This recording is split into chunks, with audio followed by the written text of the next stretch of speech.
Haleluya. Haleluya. Haleluya. Haleluya, puji Tuhan. Pagi ini kita bersyukur kepada Tuhan, kita kembali boleh ada seperti yang kita ada di dalam hadirat dan lawatan Tuhan. Saya ingin dan percaya ketika kita datang ke tempat ini dengan hati yang haus, hati yang sungguh-sungguh merindukan hadirat dan lawatan Tuhan, dan Tuhan tidak pernah mengecewakan, dan Dia selalu ada dan siap menolong, memberkati dan memulihkan setiap umat-umat yang percaya kepada-Nya. Pagi hari ini saya mengucap syukur kepada Tuhan Yesus Kristus lewat Ibu Gembala tempat ini yang mempercayakan mimbar ini kembali untuk saya berbagi firman Tuhan, dan kita semua sama-sama belajar. Saya yang di sini maupun Bapak Ibu yang ada di bangku, kita semua sama-sama belajar, tidak ada yang lebih, tetapi biarlah yang terpenting kita boleh menaklukkan hati dan pikiran kita kepada firman yang pagi ini akan bekerja.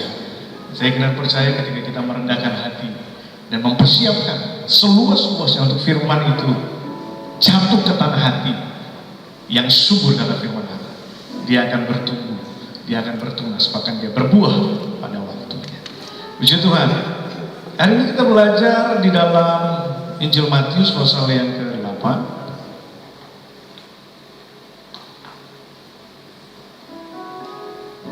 Ayat yang ke-8 sampai yang ke-15. 13. Matius pasal yang ke-8 ayat yang ke-5 sampai ayat yang 13. Bapak Ibu yang sudah dapat katakan amin. Amin.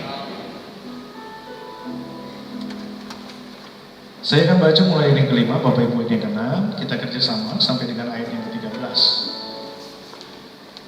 Demikian firman Tuhan. Lembaga Alkitab Indonesia mengangkat judul Yesus menyembuhkan hamba seorang perwira di Kapernaum. Ketika Yesus masuk ke Kapernaum, datanglah seorang perwira mendapatkan dia dan memohon kepadanya.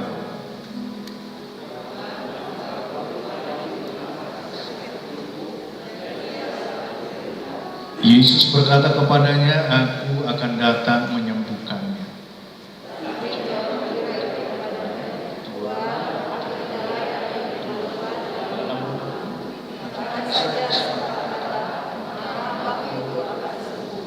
Sebab aku sendiri seorang bawahan, dan bawahanku dan bawaku ada pula prajurit. Jika aku berkata kepada salah seorang prajurit itu pergi, maka ia pergi, dan kepada seorang lagi datang, maka ia datang, ataupun kepada hambaku, kerjakanlah ini, maka ia mengerjakannya.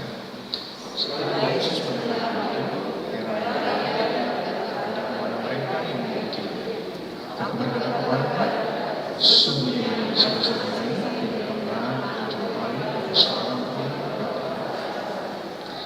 aku berkata kepadamu, banyak orang akan datang dari timur dan barat dan makan bersama-sama dengan Abraham, Ishak dan Yakub di dalam kerajaan surga.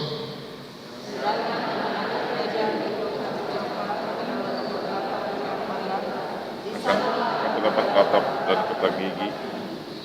Lalu Yesus berkata kepada perwira itu, pulanglah dan jadilah kepadamu seperti yang kau percaya. Maka pada saat itu juga sembuhlah hambanya. Puji Tuhan. Bapak Ibu Saudara yang terkasih dalam Tuhan, saya mengajak Bapak Ibu Saudara membaca bagian ini sehingga kita mendapatkan informasi yang komplit, yang jelas. Kalau saya hanya mengutip satu ayat, mungkin kita nggak bisa membaca konteks ini secara komprehensif. Nah, kisah ini adalah kisah di mana seorang perwira. Saya ingin percaya Bapak Ibu juga sudah seringkali mendengar, membaca, bahkan khotbah, bahkan membaca firman ini mungkin sudah berkali-kali. Tetapi hari ini mari kita belajar bagaimana seorang perwira Kapernaum ini, yang notabene adalah seorang petinggi pejabat di Kekaisaran Romawi, bisa menampilkan atau mempertontonkan kualitas karakter dan iman yang berkemenangan. Nah, ini kita perlu belajar. Nah, tulisan ini ditulis oleh Matius Lukas juga menulis, Yohanes juga sedikit menulis juga. Nah, dalam sinoptik Injil Matius dan Lukas agak sedikit berbeda, tetapi mungkin penekanannya itu sama tempat dan kejadian. Surat ini tulis kira-kira 80 sebelum Masehi, karena Markus itu ditulis 70, jadi ini Matius ini kurang lebih 70. Nah, tulisan ini sebenarnya ditujukan khusus kepada orang-orang Israel. Kalau Bapak Ibu baca di dalam Matius pasal yang ke-10, Yesus itu datang, Matius 10 ya, ini dalam konteks Matius, itu datang kepada orang-orang Israel. Makanya tidak heran, dia berhadapan dengan perempuan Syro-Fenisia, dia berhadapan dengan orang perwira ini. Sepertinya ada gap, dan sebenarnya ini hal yang susah dan sulit untuk masuk akal bagi orang zaman itu. Kenapa? Karena di pasal yang ke-8 ayat yang ke-10 dikatakan, setelah Yesus mendengar hal itu, heranlah ia. Kata heran, Yesus saja bisa heran. Dan berkata kepada mereka yang mengikutinya, aku berkata kepadamu, sesungguhnya iman sebesar ini tidak pernah aku jumpai pada seorang pun di antara orang Israel. Yesus tidak pernah bertemu dengan seseorang Israel yang punya iman sebesar ini. Secara logika kita bisa menalar, oh wajar, karena Yesus datang kepada orang-orang Israel. Nah, kalau ada orang di luar Israel yang punya iman seperti ini, Yesus tidak pernah melihat. Itu maksudnya, itu yang pertama. Tetapi bukan hanya dalam sudut pandang itu saja. Kenapa iman dan kualitas karakter orang Kapernaum ini membuat Yesus takjub, heran? Mengapa? Ini hal yang susah untuk dicerna. Nah, saya sudah katakan tadi, memang Matius gaya penulisannya kepada orang-orang agak bukan untuk orang luar. Kalau Bapak Ibu baca dalam diskursus Matius, itu ada 5, the five discourse. Diskursus yang Matius, yang pertama itu prolog pembukaan, yang kedua itu misi. Ayat pasal yang pertama sampai yang pasal ke-7 itu pembukaan, gaya bahasa dan nilai-nilai yang mau ditanamkan, yang mau dimunculkan oleh Matius. Nah, pasal 8 kemudian sampai ke 11, saudara bisa lihat Yesus menyembuhkan seorang kusta, Yesus menyembuhkan hamba di Kapernaum, Yesus menyembuhkan ibu mertua, 2 orang kerasukan disembuhkan, angin ribut diredakan, banyak mukjizat. Dimulai dari pasal yang ke-8. Tetapi dia punya nilai di pasal yang pertama dan yang ke-7. Nah, hari ini kita belajar tentang bagaimana kualitas. Tadi saya katakan, apa sih sebenarnya kualitas iman dan karakter perwira Kapernaum ini sehingga membuat Yesus takjub? Apakah iman itu muncul tiba-tiba? Kalau Bapak Ibu baca mungkin ketika dia datang, orang Kapernaum ini yang notabene mungkin tidak mengenal, tetapi bisa permintaannya dikabulkan. Nah, berbicara kualitas iman itu hanya berbicara, apakah berbicara masa tenggang waktu? Apakah kualitas iman dan percaya itu terbangun instan? Nah, apakah kualitas iman itu adalah power of mind, kekuatan pikiran yang bisa menggerakkan Tuhan supaya mau mengerjakan apa yang kita kerjakan? Nah, itu berbahaya kalau iman mengklaim Tuhan kerjakan ya apa yang saya kerjakan, Tuhan lakukanlah apa yang saya doakan. Lalu saya mengatakan, yang Tuhan siapa? Yang jemaat siapa? Kadang-kadang tanpa kita sadari kita punya iman yang memaksa Tuhan melakukan apa yang saya mau. Apakah kualitas iman itu seperti itu? Nah, hari ini kita akan belajar kualitas iman yang menakjubkan. Apakah ditentukan oleh waktu? Apakah kualitas iman itu hanya kekuatan pikiran, berkeyakinan, power of mind? Tuhan harus mengerjakan apa yang saya kerjakan. Nah, hari ini kita belajar kualitas karakter dan iman seperti apa dari seorang perwira Kapernaum. Next slide berikutnya. Lanjut. Nah, Bapak Ibu mungkin bisa membaca. Nah, karakter seperti apa? Ini secara umum ya. Karakter adalah respon, reaksi seseorang yang sama secara terus-menerus. Karakter itu adalah respon, reaksi. Jadi sebenarnya karakter itu dilahirkan, dimunculkan dari kebiasaan. Jadi kebiasaan saudara itu melekat menjadi sebuah karakter. Dan kebiasaan itu tidak muncul tiba-tiba, dimulai dari kelakuan, tindakan pertama, tindakan kedua, tindakan ketiga, tindakan keempat, 5, 6, 7, 10. Menjadi kebiasaan, melekat menjadi karakter. Menjadi budaya. Tapi kelakuan itu juga muncul dari pikiran. Nah, pikiran itu pusatnya ada di dalam hati. Jadi sebenarnya karakter itu dimulai dari hati. Apa yang ada di dalam hati, jagalah hati dalam segala kewaspadaan, dari situ terpancar kehidupan. Apa yang ada dalam hati, ada di pikiran. Apa yang ada di dalam pikiran, itu muncul melalui tindakan. Tindakan berulang-ulang menjadi kebiasaan, dan kebiasaan itu melekat menjadi sebuah karakter. Ini Aristoteles katakan. Nah, kalau karakter itu menjadi hal yang sangat penting, nah Bapak Ibu saya tampilkan sedikit. Saya tidak korban tentang ini, tapi saya korban nanti masuk. Ini hanya pembukaan saya. Next, berikutnya. Nah, kalau Pak BJ mungkin daerah 12 poin ya, human capital karakter, ini juga belajar tentang ini. Dan ini juga di perusahaan-perusahaan luar banyak mengadopsi seperti itu. Ternyata kecerdasan itu bukan hanya yang kita tahu, intelligentsia quotient. Saya berapa kali bilang di sini. 1895 Alfred Binet, dia lewat bukunya, kecerdasan, mengetes orang kecerdasan itu pakai IQ. Yang ada IQ sedang, jongkok, tinggi, gitu ya. Lalu dikorelasikan terhadap bidang pekerjaan masing-masing. Nah, pada tahun 1996 ada Daniel Goleman, emotional quotient. Itu IQ itu ada ring ketiga, emotional quotient ada ring kedua.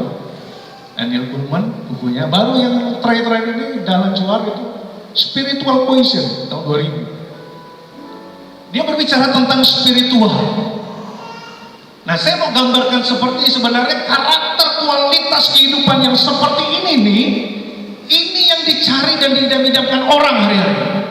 Kalau semua orang memiliki kecerdasan yang seperti ini, sumber daya manusia Indonesia, sumber daya manusia, wah itu luar biasa dahsyat. Bagaimana dia punya spiritual quotient yang menjadi epicentrum. Kemudian dia punya ring satu, ini yang menjadi bagian penting. Yang pertama biru karakter quotient, tadi kita berbicara karakter. Ternyata karakter itu menjadi ring satu yang penting, dilahirkan dari sebuah spiritual quotient. Baru ada aversity quotient, ada emotional quotient. Nah, ini hanya sebagian saja. Kemudian di ring ketiganya ada LQ, leadership quotient, yang garis lurusnya langsung karakter, SQ nembak langsung garis lurus. Itu kalau punya korelasi langsung, itu artinya secara langsung dia.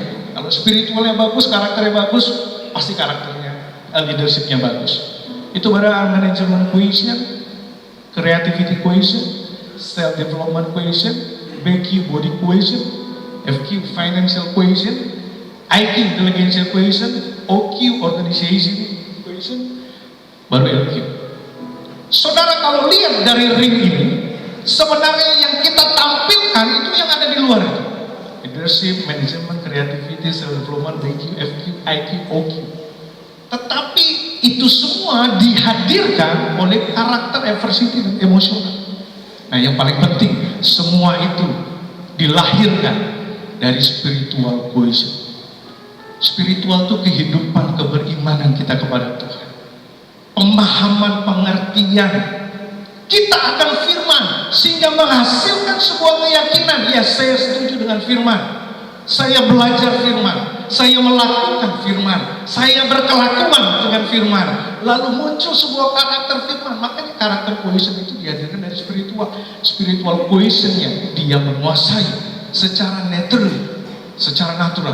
Karakter quotient pasti ada. Kita mau bicara kualitas dan karakter. Hari ini kita kembali ke dalam Matius pasal yang 8. Next berikutnya. Nah, ini dia. Kualitas karakter seperti ini, seperti apakah yang akan membawa seorang kepada hidup serupa Kristus atau membawa hidup berkemenangan? Kualitas karakter dan iman seperti apa yang membuat Yesus takjub bahwa aku tidak pernah menjumpai iman seperti ini? Ini pernah seorang Kapernaum. Ini seorang Romawi. Dia sedikit memberikan informasi. Dalam kisah-kisah Alkitab, Ditulis ada 5 atau 6 kata perwira. Perwira di Kisah 10, ada Cornelius, itu kan perwira Romawi juga. Ketika Paulus dan Silas itu berbicara tentang perwira, ada yang datang kepada mereka. Nah, perwira ini, tentara Romawi itu kurang lebih ada 6.000 saat itu. Satu perwira ini membawai 100 anak buah, 100 pasukan. Jadi ada 60 perwira, salah satunya.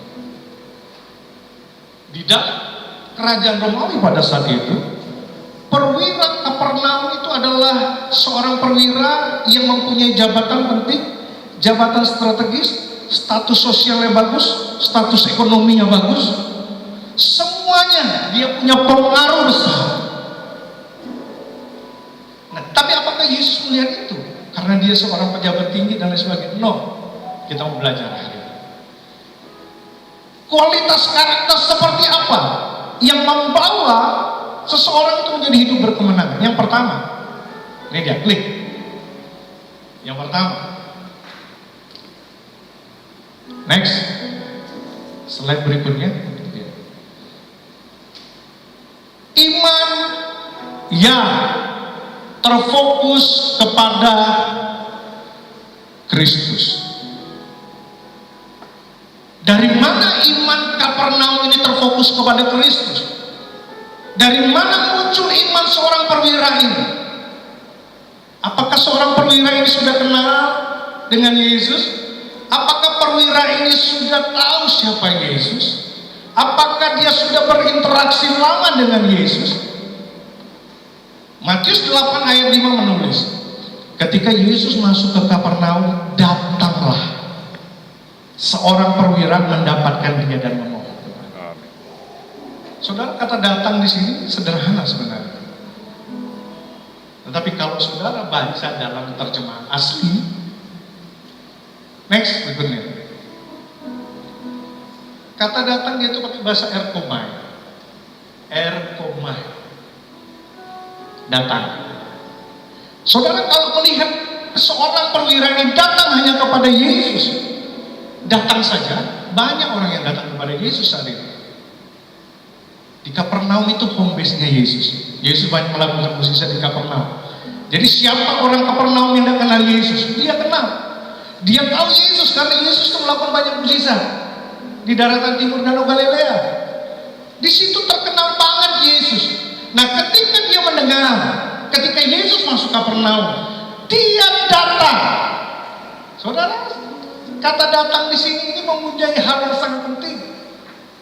Saya juga berkali-kali baca, apa maksud dia datang seperti itu? Saya datang kepada seseorang, mungkin ada maksud dan tujuan tertentu. Saya menjumpai orang, mungkin ada maksud dan tujuan tertentu. Tapi apakah seperti itu?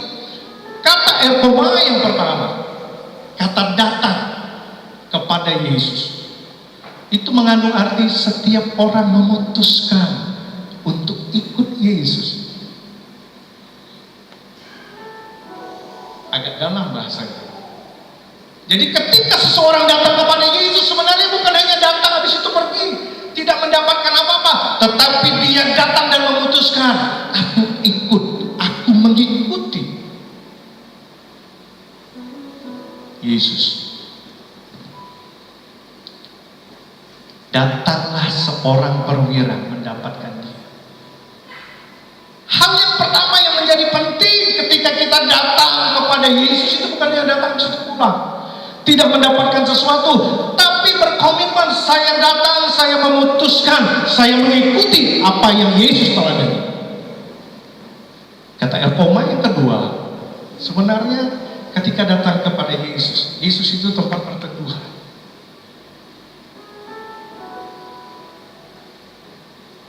Yesus itu menjadi sumber ketika dunia ini gonjang-ganjing, tidak jelas, tidak pasti, penuh dengan ketakutan. Yesus itu tempat perteduhan.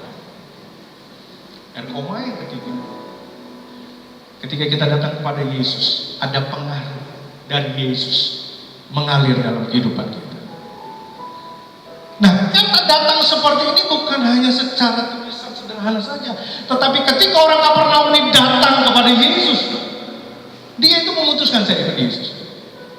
Karena Yesus sumber perteduhan. Karena Yesus memberikan pengaruh, kualitas karakter serupa dengan Kristus. Itu transfer. Mengalir ke dalam kehidupan. Amin. Kata datang di sini mempunyai arti penting. Tetapi kata datang di sini apakah itu tadi? Apakah iman ketika dia datang, lalu Yesus mengabulkan doanya, serta merta lalu pergumulannya dijawab Tuhan? Oh, enak banget orang ini. Di satu sisi ada 38 orang yang di pinggir kolam Bethesda yang minta sembuh, mana Tuhan? Tuhan mana? Nah, saudara bisa mengkotak-kotakkan kedaulatan Tuhan.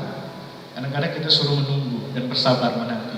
Satu sisi kadang-kadang kita datang, dia langsung melakukan perbuatan yang besar. Dia datang memohon. Tidak usah Tuhan datang ke rumahku, katakan saja sepatah kata, sembuh. Cara Tuhan itu berbeda. Tetapi yang saya mau katakan, kata datang di sini tidak muncul tiba-tiba. Dia lewat sebuah proses. Kalau saudara baca dalam pakai Alkitab yang ini, saudara langsung bisa lihat tuh di pojok kiri. Kenapa dia datang? Apakah kata datang itu kata kerja yang sangat tidak punya arti? Ini artinya di dalam Matius 7 pasal yang ke-24. Saudara punya Alkitab tepat di bawahnya. Gak usah, slide tetap saja di sini. Saya yang mengajak Bapak Ibu untuk membuka biar rendah ini dalam. Kata datang di situ sebenarnya mengacu kepada Matius 7 ayat 24. Sudah dapat? Sudah dapat? Setiap orang yang mendengar perkataanku ini dan melakukannya, ia sama seperti dengan orang yang bijaksana yang mendirikan rumahnya di atas batu. Nah, kata datang memutuskan untuk ikut, percaya bahwa Yesus sumber jawaban perteduhan, bahkan ada kualitas yang bisa diimpartasikan oleh Tuhan kepada kehidupan orang yang percaya. Yang ketujuh, saya kembali ke slide saja. Slide-nya sudah saya siapkan. Kembali ke slide. Next berikutnya. Ini dia. Matius 7 ayat ke-24. Jadi kata datang itu bukan datang saja. Ternyata kata datang itu sudah melewati proses. Tadi saya katakan, pasal 1 sampai dengan pasal 7 itu nilai-nilai yang Matius memunculkan dalam tulisannya. Matius 8 langsung aktif kejadian, contoh kasusnya. Setiap orang yang mendengar. Nah, perwira Kapernaum itu ketika dia mendengar Yesus ada di Kapernaum, dia memutuskan untuk datang. Proses datang itu ini. Setiap orang yang mendengar perkataanku dan melakukannya, ia sama seperti orang yang bijaksana yang mendirikan rumah di atas batu. Kata mendengar itu bahasa aslinya pakai akou. Bisa diterjemahkan hear, listen, atau understand. Ternyata kalau Bapak Ibu baca bahasa asli, King James Version dipakai bahasa hear. Yang saya garis bawah yang berwarna merah. National American Standard Bible, listen. NIV katakan hears. Bahasa asli aku meaning listening atau understanding. Saya mau katakan seperti ini. Tidak ada yang salah, tidak ada yang benar. Saling melengkapi. Kata mendengar, hear sama listening beda atau sama? Beda. Sama-sama belajar gitu ya. Kata hear itu mendengar. Ini ada Bapak Yona yang tinggal di Amerika 6 tahun. Mohon maaf kalau salah. Hear itu dia dengar, listen juga dengar. Please listen to me. Gitu ya. Kalau kata hear itu, kalau saudara berada dalam suatu komunitas pasar misalnya, itu kan banyak suara kan, ikan 1000, ikan 1 kilo sekian. Ini bu, ini berapa sih Pak? Ketika kita berada di pasar, suara itu banyak masuk. Banyak kan? Itu saya katakan itu hear, kita mendengar. Dengar saja, paham tak apa yang mereka bicarakan? Tidak paham. Itu ya. Tetapi kok listen, please listen to me. Timothy dengar papa ngomong. Oh, ya. Kata listen itu lebih dalam, memperhatikan siapa yang bicara. Makanya please listen to me, dengar saya ya. Ada dua arah. Jadi kata mendengar di sini dia pakai bahasa listen. Dia dengar firman, bukan hanya dengar saja, seperti suara yang masuk habis itu hilang. Orang bijaksana itu mendengar, melakukan. Mendengarnya pakai ear saja? Oh enggak. Harus pakai listen. Benar-benar sungguh-sungguh memperhatikan sehingga dia paham. Orang itu kalau dia setuju dengan Tuhan dahsyat, dia paham apa yang Yesus perkatakan, dia lakukan apa yang dia pahami, timbul tindakan.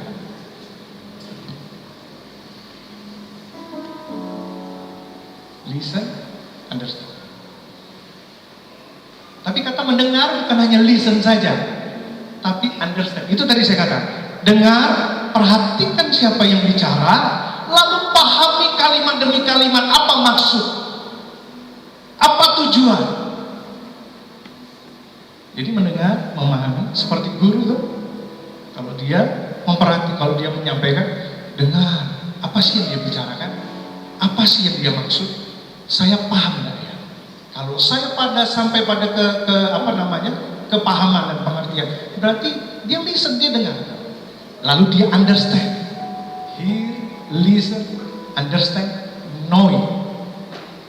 Kata mendengar itu agak lebih dalam. Jadi kalau saudara dengar firman, benar-benar listen. Pertanyaannya sih, kenapa sih orang yang mendengar firman tapi kelakuan tidak mempertontonkan kualitas iman dan karakter yang benar? Itu kan pertanyaan. Kalau Bapak Ibu baca Matius 7 ayat 24 nih, ini loh yang mendengar dan melakukan, seperti membangun rumah di atas batu. Ini loh yang mendengar tapi tidak melakukan. Ada kan? Kenapa orang bisa mendengar firman setiap hari tapi kelakuannya tidak berubah? Karena dia cuma hearing saja. Dengar hari ini, besok lupa. Tapi kenapa ada orang yang mendengar firman tapi dia melakukan sehingga mempertontonkan kehidupan kualitas iman dan karakter yang baik? Karena dia listen, dia pahami itu firman dan dia bersetuju dengan firman. Setelah dia setuju dengan firman, lalu dia melakukan dan berusaha melakukan itu firman, berjuang. Makanya setiap orang yang mendengar perkataanku dan melakukan, pakai warna biru, kata melakukan itu poieo. Melakukan artinya setuju. Karena paham. Nah itu tadi. Dia melakukan firman kenapa? Karena dia listen firman. Karena dia memahami. Karena dia understanding dengan firman. Setuju dengan firman. Orang yang melakukan firman itu dia setuju dengan firman. Karena dia paham. Setelah itu arti yang kedua, melakukan itu adalah berlatih untuk menjalankan apa yang Tuhan perintahkan. Jadi Tuhan perintahkan apa, dia pahami. Untuk melakukan firman itu, firman Allah katakan perlu perjuangan. Perjuangan. Tapi berjuang sehari, 2 hari, 3 hari, sampai seterusnya. Itu akan menjadi karakter. Mengerjakan sampai tujuan tercapai. Oh dahsyat nih. Melakukan firman itu susah. Tetapi kalau orang listen, understanding, tahu firman, memahami firman, setuju dengan firman, paham akan firman, dia akan berjuang. Tuhan berat, dia perintah Tuhan, tapi saya akan berjuang untuk melakukan. Dalam nama Yesus saya berjuang. Sabar itu tidak muncul tiba-tiba. Sabar itu perlu diulang-ulang. Kasih itu nggak muncul tiba-tiba. Kasih itu melakukan, berjuang melakukan kasih. Besok lagi, melakukan lagi kasih. Besok. Sampai benar tujuan Tuhan itu tercapai dengan kita melakukan. Asal kita dengar, listen, paham.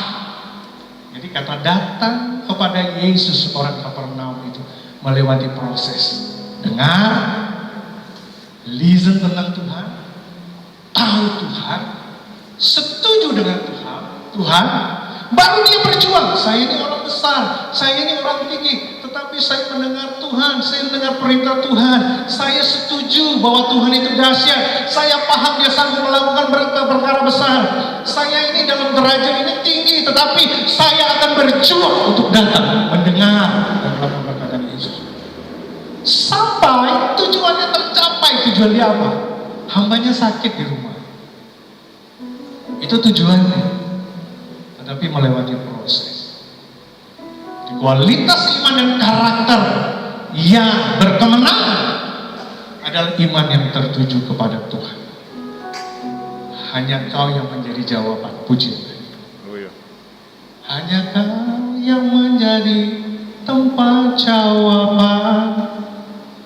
Tidak ada yang lain. Orang perwira ini dia bisa datang, dia punya uang, dia punya pengaruh, dia perintahkan saja untuk cari apa saja bisa. Tetapi dia tahu iman dia hanya kepada Yesus, terfokus kepada Yesus. Makanya dia merendahkan diri, datang memohon, mendengar perkataan Tuhan, dan berjuang untuk melakukan sampai tujuannya selesai.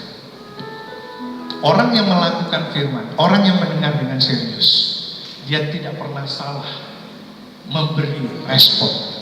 Satu ketika Timo, anak saya, nah ini dia itu suka main HP.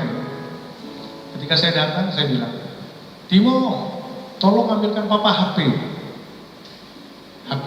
Dia sambil main HP dengar, mikir. Jadi cuma dengar saja. Dia dengar dia main game, dia dengar TV Oppo lagi nonton, banyak suara yang masuk. Dia dengar lagi Lofi lagi nyanyi misalnya. Dia dengar instruksi saya, Timo, tolong ambilkan HP. Udah tahu papa, ambilkan HP. Oh iya, sambil main. Saudara tahu apa yang diambil dulu? Air putih. Saya memang sering kasih tahu, kalau papa duduk, kasih papa air putih ya. Itu menjadi budaya sama dia. Tapi ketika saya memberikan instruksi Timo, ambilkan HP. Ya Pak, sambil main. Ini Pak, Timo dengar apa Bapak ngomong? Dengar? Suruh apa? Ambil air minum. Ayo Timo, ambilkan HP. Nah, kalau Bapak ngomong didengar. Listen, perhatikan siapa yang ngomong, pahami perintah, kerjakan. Kalau orang salah dengar, tidak heran.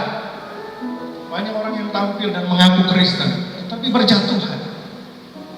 Apakah tidak dengar firman Tuhan? Tiap minggu dengar firman Tuhan. Apa enggak berkhotbah kayak saya? Mungkin berkhotbah, saya sendiri sering jatuh. Tapi saya belajar, saya cuma dengar Tuhan saja punya suara, campur aduk. Atau saya memang benar listen, apa yang Tuhan perintahkan saya pahami, lalu setuju dengan apa perintah Tuhan, dan saya berjuang untuk melakukan sehari demi sehari sehingga melekat menjadi karakter, dan tujuan Tuhan menjadi serupa Kristus tercapai. Apakah seperti itu? Belajar dari seorang perwira Kapernaum, dia dengar, dia pahami, dan dia melakukan itu. Listen, belajar listen. Saya kalau anak saya perintahkan dia tidak dengar, saya marah sekali. Makanya ya, kalau sekolah perhatikan guru bicara. Tapi ya begitu, memang harus benar-benar kita memperhatikan, fokus kepada siapa yang berbicara, apalagi firman Tuhan. Yang kedua, next berikutnya. Nah, di dalam ayat yang ke-6 kita baca, Tuhan, hambaku terbaring di rumah karena sakit lumpuh dan ia sangat menderita. Yang kedua, kualitas iman dan karakter seperti apa yang membuat heran takjub Yesus takjub. Yang kedua adalah karakter yang memiliki kasih yang nyata terhadap sesama. Dikatakan dalam ayat 6, Tuhan, hambaku terbaring di rumah karena sakit lumpuh dan ia sangat menderita. Dia datang kepada Yesus dengan status sosial, dengan status ekonomi yang cukup, yang terpandang. Pada saat itu budaya di sana, orang Israel nggak boleh masuk ke dalam orang non-Israel. Makanya dalam perempuan Sirofenisia kan, kamu nggak layak makan ini. Kasar kan bahasa dia kan, pakai binatang kan. Sebenarnya nggak bisa orang ini datang kepada Yesus, tapi dia datang kepada Yesus dengan segala kerendahan hati, karena kasihnya yang begitu besar terhadap sesama. Lanjut, next berikutnya. Kasih tidak hanya sebatas kata dan nyanyian, tapi diwujudkan dengan tindakan. Kasih itu bukan hanya sekedar kata dan nyanyian kita yang kita nyanyikan, tetapi harus diwujudkan lewat tindakan. Kalau dalam 1 Korintus 13 katakan, kasih itu apa? Bapak Ibu, saya akan bacakan saja 1 Korintus 13. Slide-nya jangan beralih, tetap saya akan bacakan saja. Kalau orang punya kasih itu seperti apa? 1 Korintus 13. Sekalipun aku dapat berkata-kata dengan semua bahasa manusia dan bahasa malaikat, tetapi jika aku tidak mempunyai kasih, aku sama dengan gong yang berkumandang dengan canang yang gemerincing. Kalau saudara punya karunia hebat tapi tidak punya kasih, dia katakan seperti tong kosong nyaring bunyinya. Tahu tong kosong? Kira-kira membuat suara merdu atau membuat suara berisik? Tong kosong yang dibunyikan, cepreng. Saudara, orang yang tidak punya tindakan kasih itu dianggap membuat berisik orang. Ih, berisik nih suaranya. Yang kedua, sekalipun aku mempunyai karunia untuk bernubuat dan aku mengetahui segala rahasia, memiliki pengetahuan, dan sekalipun aku memiliki iman yang sempurna, memiliki iman untuk memindahkan gunung, tetapi jika aku tidak mempunyai kasih, aku sama sekali tidak berguna. Jadi kalau orang tidak memiliki kasih, orang itu dianggap tidak berguna, berisik. Ayat yang ketiga, dan sekalipun aku membagi-bagikan segala sesuatu yang ada padaku, bahkan menyerahkan tubuhku untuk dibakar, tetapi jika aku tidak mempunyai kasih, sedikit pun aku tidak ada faedah. Orang yang tidak mempunyai tindakan kasih, satu, dia pasti membuat orang lain berisik. Yang kedua, hidupnya tidak membawa manfaat. Yang ketiga, hidupnya tidak membawa faedah. Dalam 1 Korintus 13, baru ayat yang ke-8 dia katakan, kasih itu tidak berkesudahan. Ayat yang terakhir dikatakan, iman, pengharapan, dan kasih, siapa yang paling besar? Kasih. Kalau saudara mengerjakan dan berjuang melakukan kasih, sebenarnya saudara sedang mengerjakan perkara-perkara yang besar, karena kasih yang terbesar. Dan kasih itu tidak berkesudahan. Apa arti tidak berkesudahan? Pengetahuan akan lenyap, bahasa roh, nubuatan akan lenyap. Tetapi kasih tidak berkesudahan, artinya kasih ini kekal. Hidup saudara sementara.